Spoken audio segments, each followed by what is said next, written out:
Hey guys, this is Dot1 Gaming. This is going to be another King Arthur Legends Rise video. In today's video, we're gonna tackle, for the first time on my channel, one of the equipment dungeons that can start giving us 5-star gear, right? Because all of these dungeons, you start farming them, and you start from the first stages, and then it shows you can get 2-star gear, and then you go further, you can get 3-star, and so on and so forth. But pretty much, stage 7 is where it's at, right? From stage 7, you have a chance to start getting the 5-star gear, which is kind of the goal, right? The goal is to slowly get to the point where you get 5 and 6-star gears only. But it obviously requires a little bit of work, some strong teams, some strong builds and all of that, but it's not as hard as it used to be, right? When the game went global a week ago, it was the difficulty of stages 7 were reduced a little bit. So I've been playing since early access, which is another month before that extra week, but I've not been, up until that change, I've not been able to actually do Nest of Yskalhaig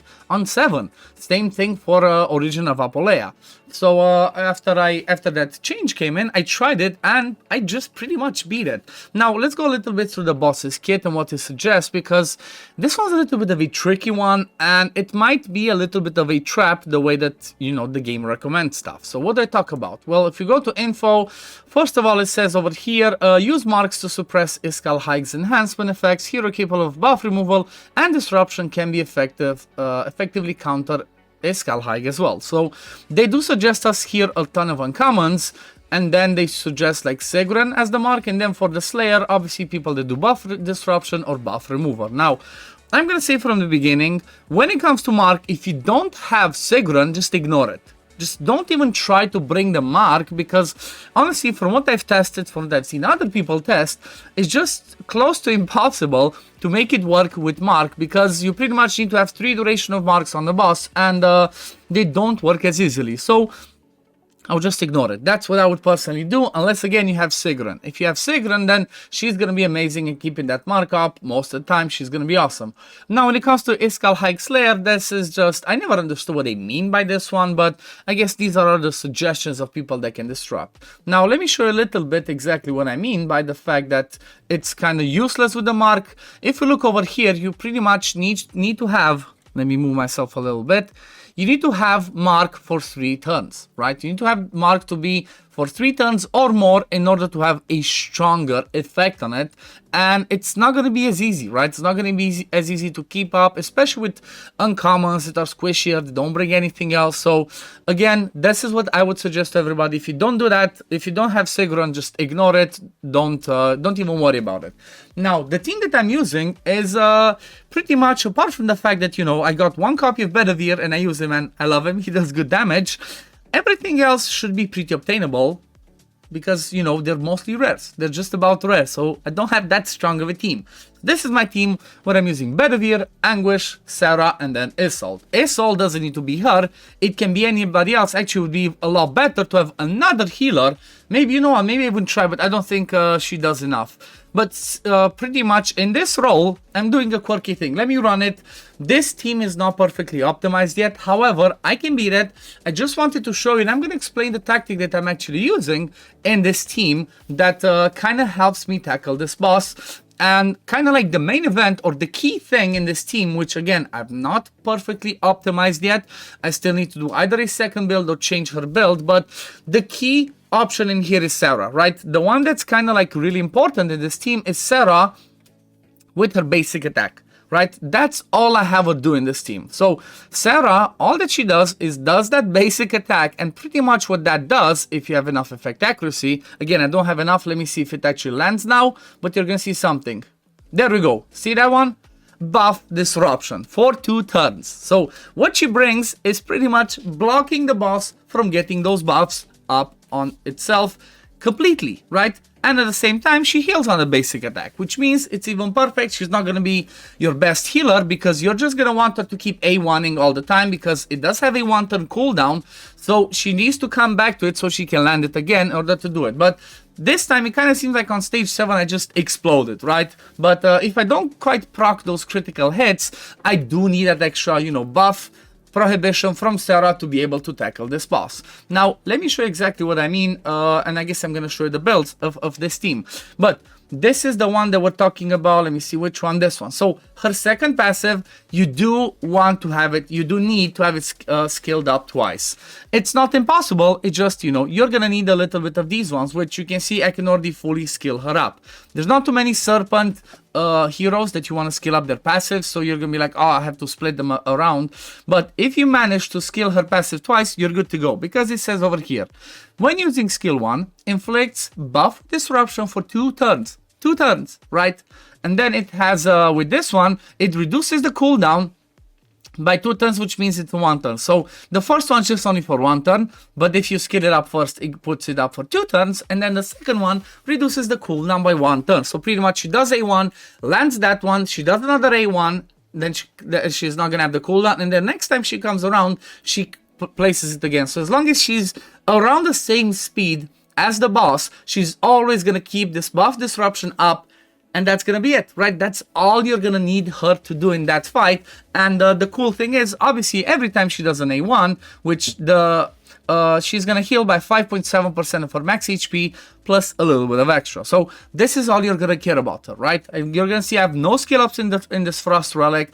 Obviously, you're gonna try to bring in this team everybody Frost if you can, so you don't take as much damage. Or worst case scenario, bring Fire, right? So you're neutral. Do not bring Storm in this one, because the boss is just gonna obliterate you, or you might not even pass the waves, right? They're gonna destroy you. But you can see that she has a 5-star relic, level 41, has no skill ups in it.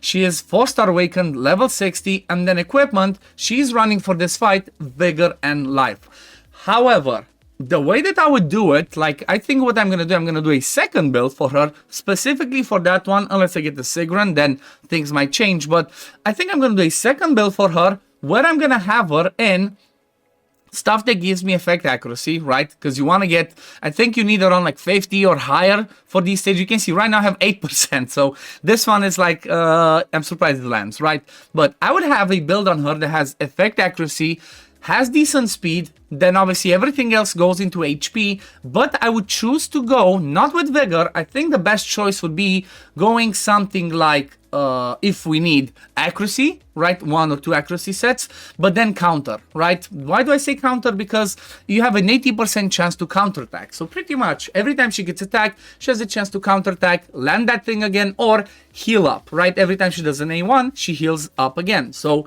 this is what I believe to be the right ones. Again, I'm not going to talk about keepsakes and stuff like that, because by the time you get to stage 7, you might not already have all the keepsakes unlocked. So, you know, I'm still trying to make it more relatable, right, to what I'm doing. But you saw how easy it actually became.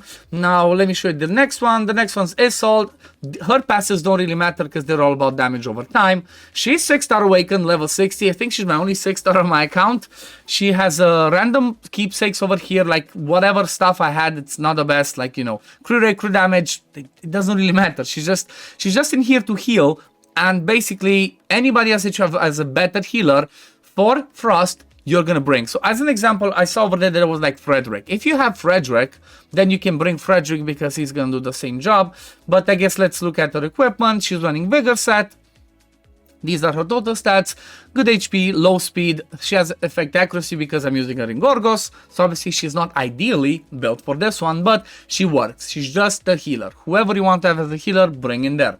Now the next one that is kind of like, you know, the person that I maxed out first, right? The person that I went full on with Chivalry because I thought he looks really good. I thought he's definitely worth it. That's Anguish. I do have almost all of his passives maxed up. I think I can max this one out as well. What does this do? Number of dot taken goes up to 4 turns. I think, you know, let me just finish it because I use Anguish in most of my teams, right? Even though I do have Bedivere, I like him. He does pretty good damage and he brings dots. Now he is a 5-star awakened, level 60. You can see over here maxed. He's the only one that I have on my account Chivalry 10 because I used all my rare memory stones on him. That's why, right? He's the only one I'm gonna show like this. Then equipment, he's running Vigor set. Mostly focused on survivability. He has some attack because obviously he has lots of good stats. And then he has the effect accuracy at 51%. I don't think I would need more effect accuracy on him because of the fact that he does put on one of his passive effect accuracy increase and attack increase. But yeah, this is pretty much him. And then I do have a 6-star relic, level 60. Again, the only one that I have at level 60 in Frost, which luckily it's his base one, right? And then it's 2-star awaken. And I do have a couple of skill ups on this one, which means he's gonna do a little bit more damage, right? He does a 5-hitter. That's a pretty good amount of damage. However, he might not be the ideal one because, again, he's more about dots in this build.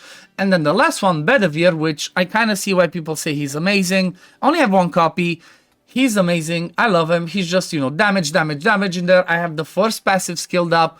Quick tip, if you want to skill up this first, which I suggest, skill it up before you level him up, if you can. Because otherwise, thus, when you skill up, it can go at random. However, if you only have this passive unlocked, every time you do a skill up, it only goes into the one that is unlocked. Keep that in mind. That's a, you know, really good tip that hopefully should help you.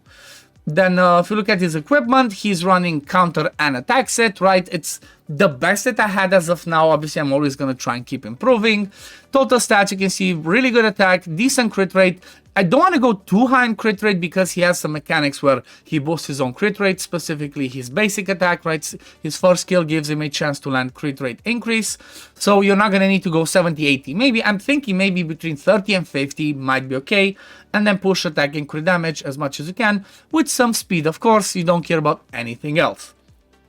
Then relic, I have his relic. I do have a couple of skill ups. I didn't even remember this, but you mostly want his A2. This is the one that hits harder. The AoE isn't as good. The A2 is the one that does amazing damage, and if it crits, it does double the damage. So you know it does this extra damage as well. It's just a beauty, right? You definitely want to make sure he almost always crits, right, with this one.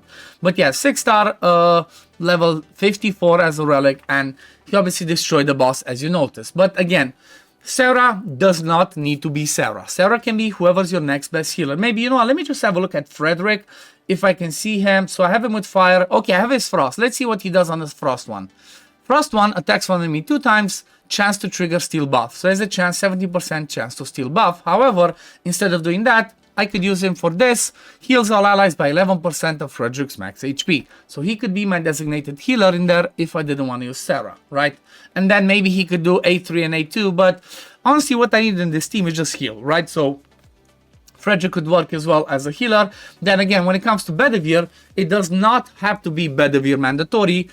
Whoever is your best damage dealer that has a frost relic, that's what you're gonna bring, right? It doesn't always have to, you know, I want to emphasize on these things because lots of times people say they're like, it only works because you have a certain champion or you need specific one. No, I already said like, what's the key in this team? The key in this team is Sarah to have fully skilled up and land the buff prohibition, or bring anybody else that brings that buff prohibition or buff removal. Then damage dealers, it all depends on your account. Who they have as the strongest, that's what you're gonna use. It's pretty straightforward. Yeah, Bedivere is the best in the game, but he's not like 100 times better than everybody else. He's maybe like, you know, 2 times or maybe a little bit less than 2 times better than the next best thing. However, you're going to be able to do it with some other damage dealer. I guarantee you that.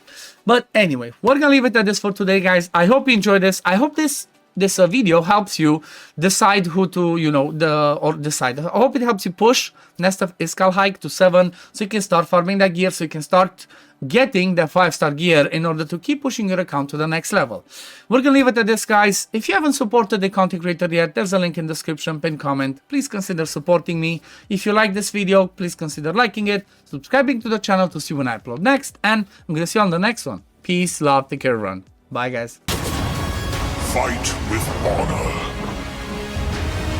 Vanquish the wicked, and you may prove worthy of your legacy.